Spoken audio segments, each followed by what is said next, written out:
These Velcro headbands, velvet on the headbands, have two separate textures. So they have a rough texture and a smooth texture. So I've drawn an arrow on this Velcro headband to indicate which direction the rough texture that you can feel is. So if I stroke it backwards, it's going to feel rough. If I stroke it forwards, it's going to feel smooth. So, and when you flip it like that, it's going to stay the same. So it's going to be rough going backwards and smooth going forwards. But when you flip it this way, the arrow is going to be going in an opposite direction. It's going to be opposite. So when we're applying the headband, you want the rough texture to be backwards. This is inside out, the seams are inside out.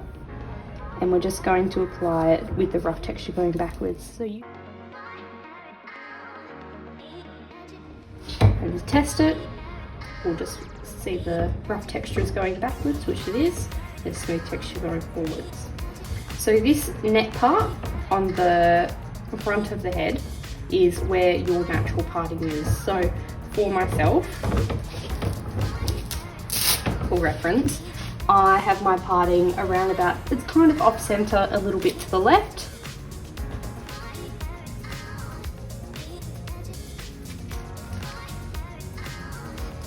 And we want to see our beautiful ears outside of the headband.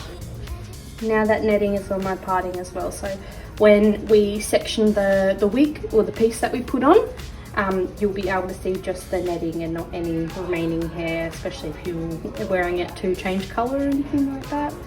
And then just take it off. Just as simple as